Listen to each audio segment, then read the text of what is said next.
pinagkakabalahan right now? Ano mga proyekto? Black Rider, kakatapos lang. Tapos yung kay Cesar Montano, Zelda Tres, and then meron sa Viva. So busy talaga tayo, no? Yeah.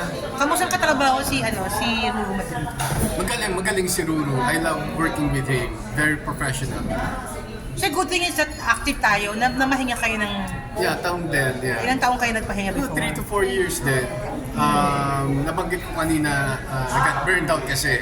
And I'm very transparent na pag napaburnout ako, yung level ng pag-arte ko bumababa. Makakita ng tao. So, I love acting so much. Ayoko mangyari yun. So, pahinga muna, nag-focus ako sa businesses. Like before, meron ako post-production business. And then now, meron akong, kami ng wife ko, meron kaming food business. So ito yung comeback series mo pa lang pala. Yeah.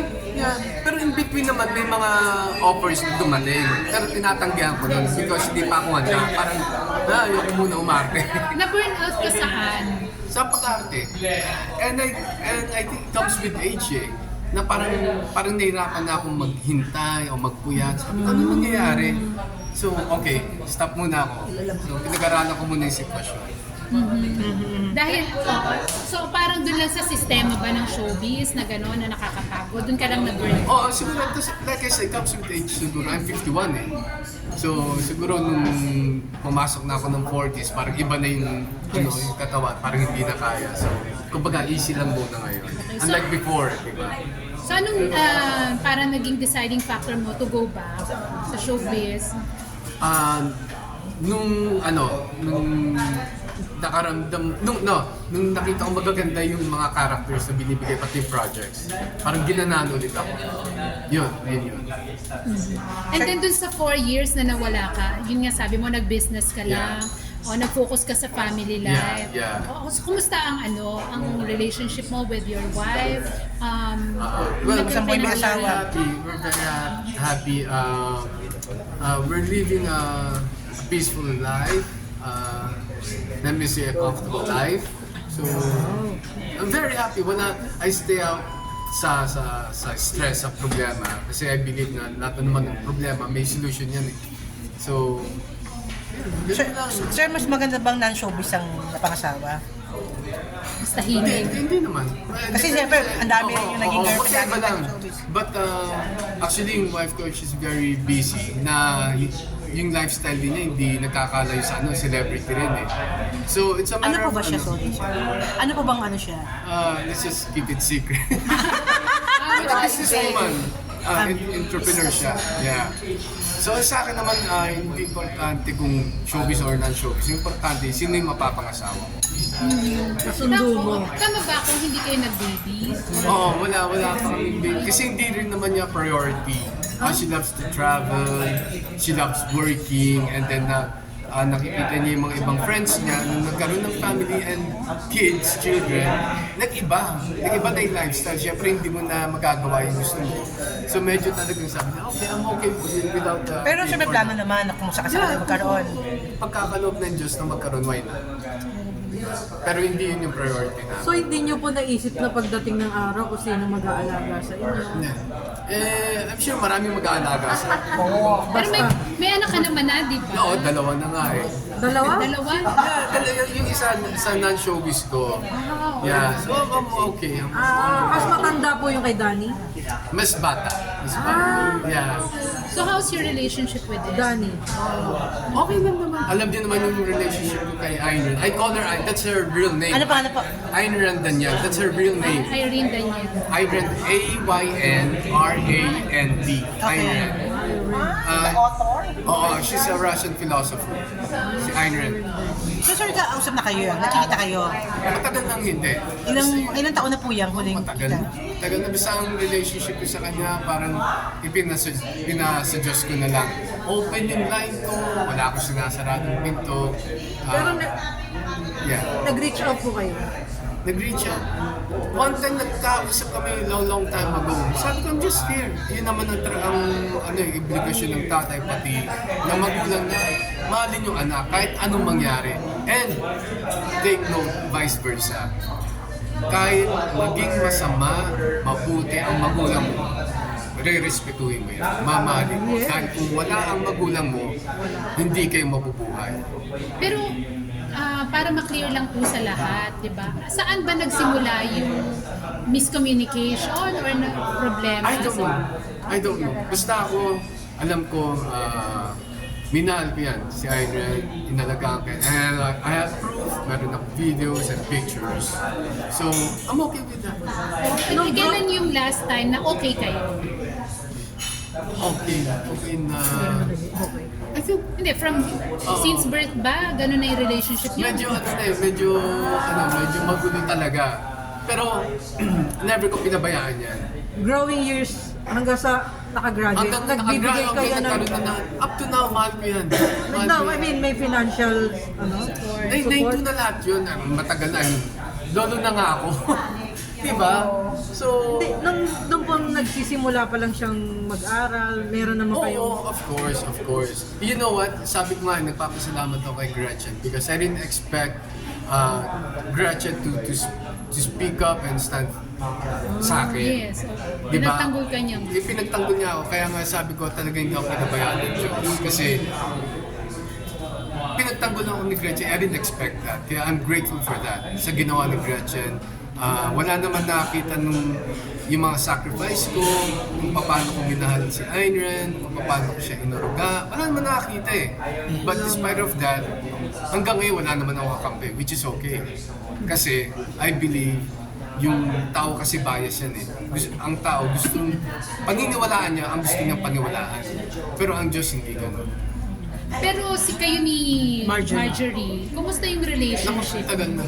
Mula naghiwalay kayo, hindi na kayo naging okay? Oo, sobrang wala. Sir, ano lang reaction mo? Kasi kay Sir Dennis, ganyan din ang nangyari. Okay. Nagka-pattern na rin ng ganyan. Oo nga, sabi ko nga, kung merong isa ako sa taong makaka-relate kay Dennis, hindi man 100% yung pinagdaanan namin, pero merong semblance. Diba? So, ang masasabi ko kay Dennis, basta alam mo ang katotohanan, yun ang importante. You know, basta always do the right thing. Alam mo ang katotohanan, tama ang ginagawa mo, taas loob kang haharap sa tao. At meron kang peace of mind, peace in your heart. Yun ang importante. And always, humingi ka ng tulong sa Diyos. Yun ang hanggang ngayon ay lang naman ginagawa ko eh. May idea ka ba kung saan ang gagaling yung sama ng loob sa'yo ni Marjorie or bakit hindi niya... Wala. I mean, tagal din. Teenager pa kami na. So I don't have, wala passes. Kay ano po? Kay Danny. Daddy. Kung saan po nanggaling kaya yung sama ng loob niya? I don't know. I really don't know. Kasi sabi ko nga eh, bakit meron akong bakit ako nakakatulog? Ang sarap na tumingin. Matulog ka? Ito ka nga! Nakakaloka ka, Sabi ko nga, bakit nakakatulog ako ng maayos? Bakit ako nakakaharap sa tao? Bakit meron akong kapayapaan sa aking puso? Kung meron man akong ginawang mali. Ba't gano'n? Diba? Ba't kaya kong sabihin sa harapan ng Diyos? Alam niya eh, kung ano yung mga Parang pinagdaan. dami-daming hugot ni Danny sa'yo. Sa mga posts, sa mga... Nag-ano ka ba? Nag-reach out ka sa kanya mula nung bata siya? Kung ano bang problema niya sa'yo? Oo. Saka pumupunta siya sa'yo, di ba? Oo. Talagang meron nga akong mga pictures and, may mga pictures ako and videos. So, I don't know what's going on. Basta ako, like I said, open naman ako. You know, basta ako, isa akong magulang na nagmamahal sa kanyang anak. Sir, Tingin niyo po ba na brainwash? Ako, I don't know. Sir, yung nung kinasal siya, hindi niya...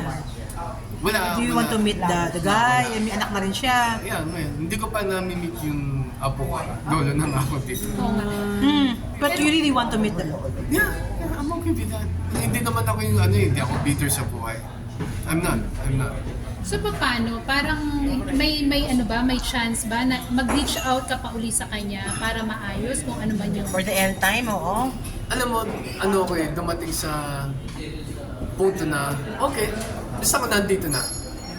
Kasi ang wala na kasing logic, I'll say that, wala nang logic na yung tao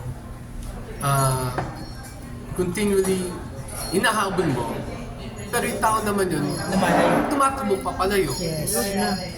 Bakit mo Nakapagod. hinahanap o hinahanap mo isang tao, yung tao naman yun nagtatago, walang sense, then di talaga kayo magkikita. Di ba? Kaya sinabi ko, I'm just here. Make your move. Yun lang naman sa akin.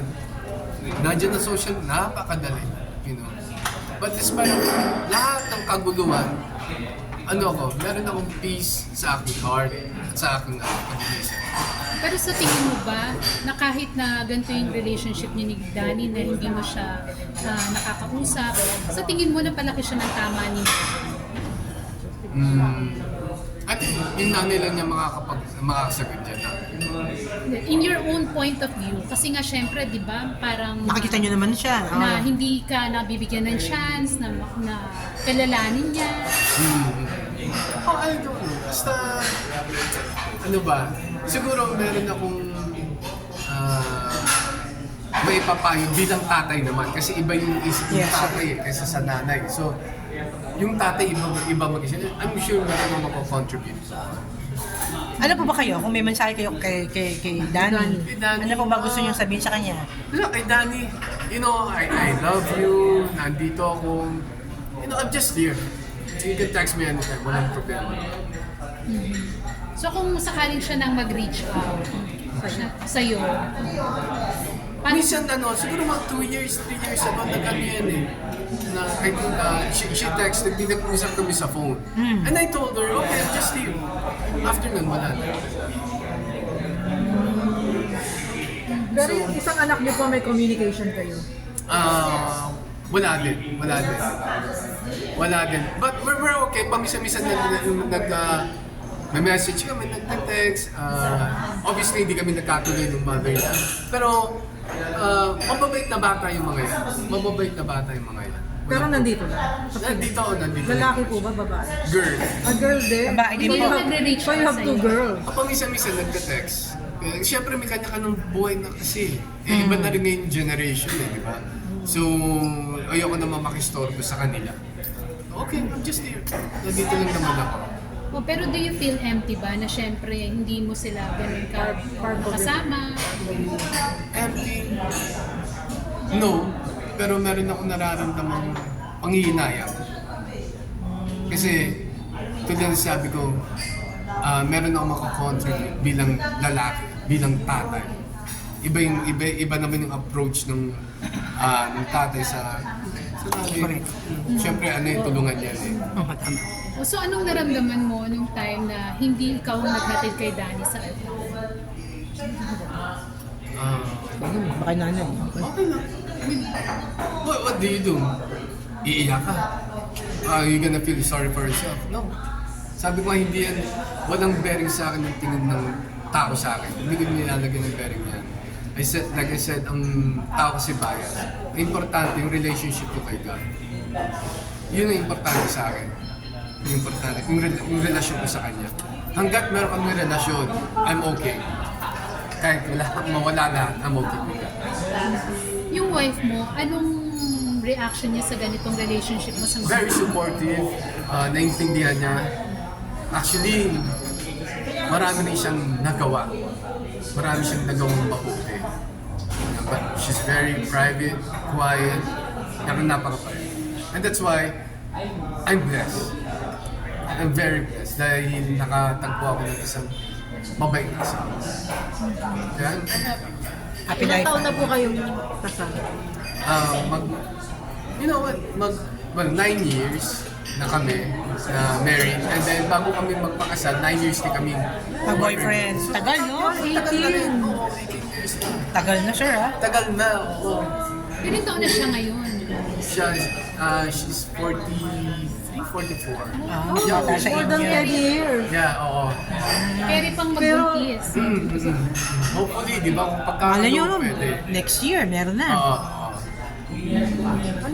Curious lang ako, ano ba nga regimen? Bakit ang Wala. Wala akong ginagawa. You know what?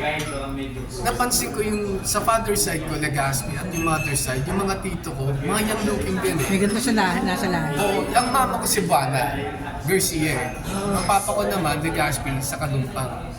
nakita ko yung mga pinsang ko, mga tito ko, nakita ko, mga young looking din eh. Kahit si Soren naman mukhang bata pa. Oo eh, ako wala akong nilalagay sa mga, siguro facial soap lang parang pagtanggap, but that's it. Tapos tulog ano. Tulog na lang. And, problema ayoko. Ayoko, hindi ako nagkano yung konting problema, dadamdamin ko. Tama naman din yun. Kaya ayaw niyo na masyado umaarte kasi yung puyat, sobra. Oo, kuya, pero I'm okay with that. I'm okay with that. Yung mga pagdating sa akin, kahit Okay. kuya tayo, okay. Eh yung mga nakakasama niyo po mga young stars ngayon, okay rin po ba? Oo, okay naman sila. So far, Marunong nakikita ko- gumalang, marunong... Kasi maraming mga artista nakaka-experience pang veteran Yun nga, actors sa siya. akin, ako naman, huwag niyo ako batiin, okay lang, hindi ko rin naman kayo babatiin. ano ako eh, ano kasi ako, hindi ako nag-aangad na, senior ako, batiin mo ako ha. Wala akong ganun, basta ako, kung sabi mo ako, okay, batiin mo ako, huwag mo akong batiin, I'm okay with that. Kaya nga, hanggang ngayon, talaga ko yung tinuro sa akin ng papa ko na maging respectful pagdating sa set. Mula sa producer hanggang sa utility, magbibigay pugay kayo. Tama naman. Diba? Kaya hanggang ngayon, dala ko yan. Sure, wala kayong experience na in-snub kayo? Walang ganon? Wala? Ng young Pero stars? mga baguhan din na hindi bumabati. Eh, ngayon meron kayong standby area, di ba? O di okay lang. Hindi ko naman Talaga kawalan. ba? Hindi ko naman kawalan po. Hindi naman mo taga Black Rider. Mga kilala po ito, itong mga artistang to. Hindi naman sa Black Rider po yan. Ay, hindi. Sa Black Rider, wala. Wala. Talaga, mga sikat tong mga to. Kilala din, pero sabi ko ay, hindi ko naman kawalan kung hindi mo ako babatiyan. Babae, lalaki po. Pareho. Pareho. Pero sa akin, parang okay na yun. Kasi ako, pag dumadating ako, lalo mga veterano na dyan, good morning po. Uy, kamusta ka na? So maganda yung relationship. Pero sa akin, hindi niyo ako bati, okay lang. Hindi ko naman kawalan. Tama na. I'm okay with that. Pero pagdating sa sa mismong set, ayun, ako po siya, okay. Baka Ikaw ang nahihiya sila. nagpakilala dun sa young star na yun. Pag binati na nila ako, dun lang ako. Mas careful, hindi ako snubber, careful lang ako. Baka na-intimidate sila. Baka Pwede. kala nila suplado ka. I don't think so. I don't think so. Ganun na talaga sila. Mabalik tayo lang sa Ken.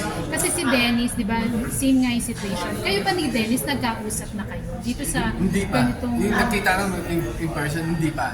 Telepono po. Hindi pa. Hindi pa. Hindi nyo na pag-uusapan yung tungkol sa mga anak niyo. Hindi pa namin na pag-uusapan.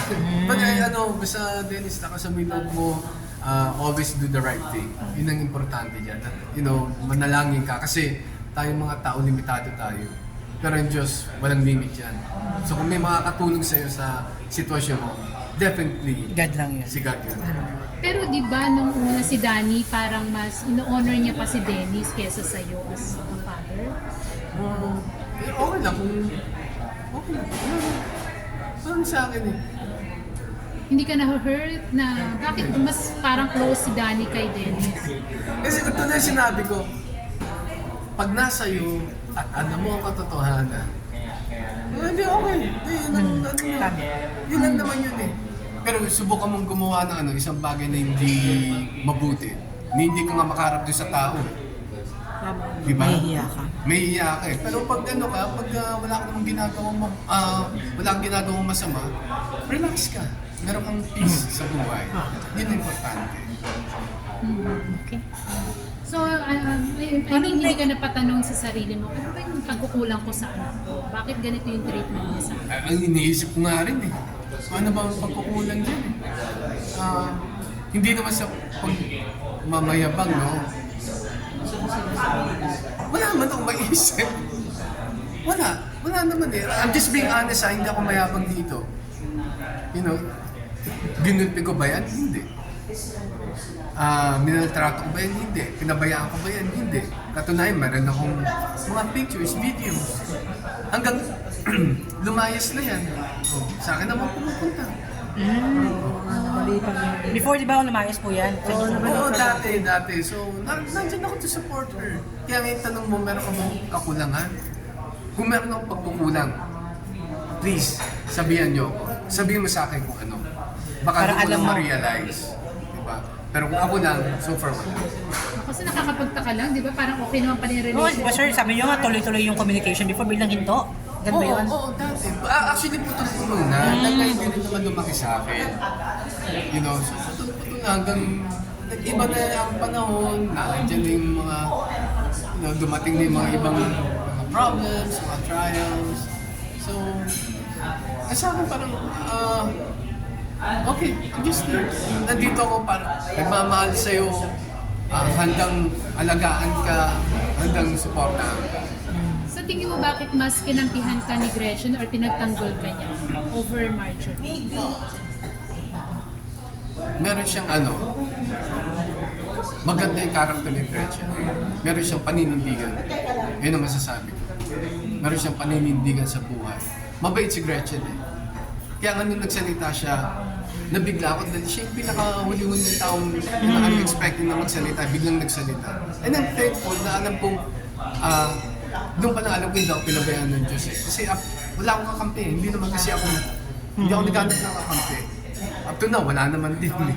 Diba? Kaya nung nagsalita siya, nagulat ako, nag-usap kami. Pasalamat ako sa kanya. Through phone. Si Claudine. Si Claudine. Wala kami communication, but so far, okay kami ni Claudine. Walang problem doon. Mababait naman sila, mababait. Hindi rin siya nakikialam dun sa problema niyo ni Danny. Hindi. Si Claudine. Sarili. Kasi si Danny, pagkakaalam ko, palaki rin ni Claudine yan, tama ba ako? Sorry? Palaki rin ni Claudine yan eh. Oo, pinalaki rin ni Claudine yan. Danny. Basta ang magulang na andyan, magmamahal niya sa anak, re-respeto yung anak, and vice versa. Dapat ang anak, ganun din sa magulang. Maging salbahin man yan o mabait. Kailangan mong mahalin at respeto ng magulang mo. Dahil kung wala yung mga yan, hindi ka na mababubuhay. Mabubuo. Di ba? Dahil ang tao pag pinanganak, hindi naman niya kayang pakainin sarili niya. Nandiyan yung magulang na pinapakain, pinapatulog, ginehele, di ba? E ngayon, parent na rin si Danny. Re-realize. Anong tingin mo magiging mabuting magulang din ba siya sa kanyang anak? I'm sure naman, basta ako kung kailangan niya ng advice or kailangan niya ako sa akin, just here. Just here. You know, sa age ko na 51, marami na rin akong dinaan ng pagsubok. And I'm very thankful na hanggang ngayon, tahimik ako. I'm happy. Ano na lang papayo nyo kay Danny ngayong magulang na siya? Magulang na siya. Ang mapapayo ko, huwag mong kakalimutan ng Diyos sa buhay mo. Huwag mong kakalimutan. Lagi kang mananalangin sa Kanya. Huwag kang masyadong dumepende sa tao. That's all I can say. Kung meron kang tatakbuhan sa sandalan, Diyos yun. Hindi tao. Sa mga nambabash kay Danny, especially sa looks niya, di ba laging maraming nambabash? Marami. Ako tinatawanan ko na lang eh. Tinatawanan ko lang yung mga ganyan. It doesn't affect me, yung mga bashers. Okay na po. Wala sa akin. It's their life. Wala kang pinatulan para pagtanggol siya. Wala naman. Hindi ako nakikialam sa mga ganyan niya. Okay, salamat po. Oo, salamat.